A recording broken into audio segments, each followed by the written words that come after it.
Você já teve uma experiência dessa de materialização, Jorge? Nessa sua jornada ou não? Eu já tive uma experiência de materialização com meu pai. Ah, Meu pai não era espírita e ele fazia algumas reuniões mediúnicas em casa.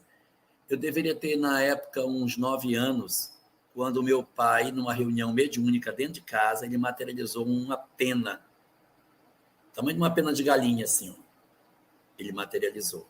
Essa história é interessante, eu vou contar. Dá conta tempo? então, Bruno. Dá sim, dá lá, vamos lá. Meu pai fazia essas reuniões em casa, ele toda quinta-feira tinha essas reuniões. Mas eram reuniões que não eram espíritas. Meu pai vestia tudo de branco, aí fazia as orações dele, as entidades se manifestavam.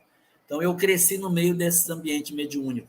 Eu vi coisas incríveis. Uma vez minha mãe procurava por uma conta que meu pai tinha pago e o credor estava cobrando, e a entidade se manifestou e ele perguntou: por que você está tão aflita? Ela disse: porque a gente pagou uma conta e não tem a comprovante. Aí foi a única vez que eu vi isso acontecer.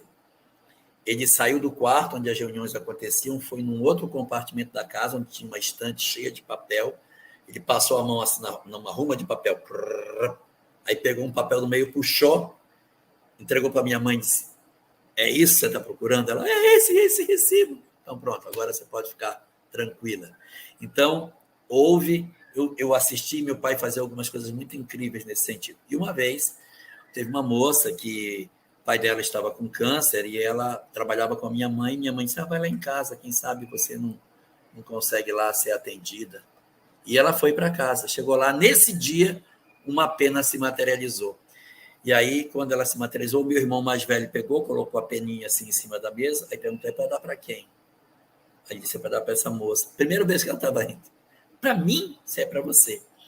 Minha mãe pegou um vidrinho de remédio daqueles que era transparente. Vocês são novos, vocês não sabem, mas antigamente o remédio era vendido no vidro transparente, que tinha uma tampa e tinha um algodão que separava as cápsulas.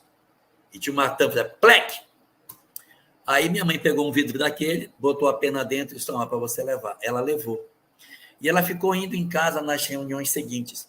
A pena foi se fechando todinho. E o pai dela faleceu. Ela continuou indo, e aí a pena começou a abrir. O final do ano começou a chegar, e era a época do vestibular. Quando chegou no vestibular, a pena estava toda aberta. E ela passou. Aí nós mudamos, a gente perdeu o contato, eu nunca mais encontrei com ela. A gente se desencontrou.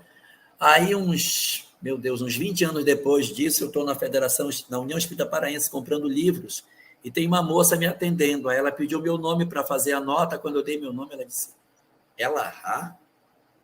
Você conhece a professora Sol Elahá? Eu disse: é minha mãe.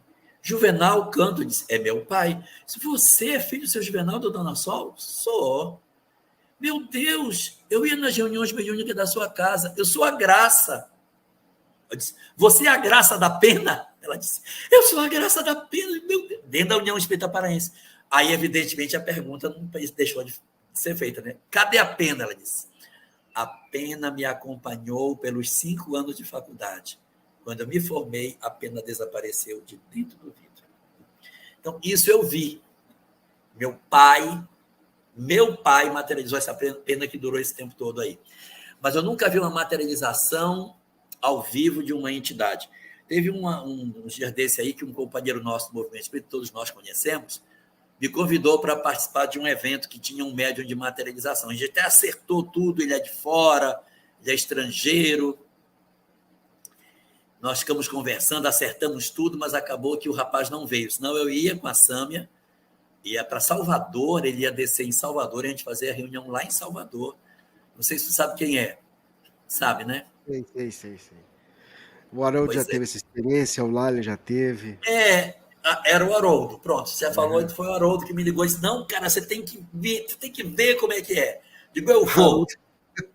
Eu vou. Aí a gente se acertou para ir, mas o rapaz não veio e acabou que veio a pandemia e desequilibrou tudo. Mas eu tenho muita curiosidade de ver. Acho que é muito interessante.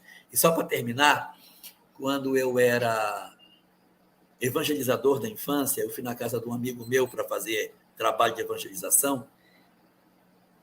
Aí nós estávamos lá montando a aulinha, aí a tia dele chegou e disse: são espíritas? do centro espírita. Depois eu vou dizer uma para vocês. Espírito existe, ninguém diz que não, porque eu assisti às reuniões de materialização na casa de fulano de tal. Eu vi o espírito materializado. Aí começou a falar, digo, senta aqui, conta para nós.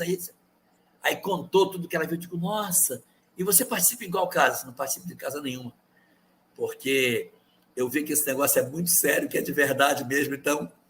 Quer dizer, totalmente o contrário. Ela descobriu, viu que era verdade e viu que se eu continuar, vou ter que fazer muita mudança na minha vida, então eu prefiro ficar como eu estou. E ela ficou à margem. Interessante, né? O fenômeno convence, mas ele não converte.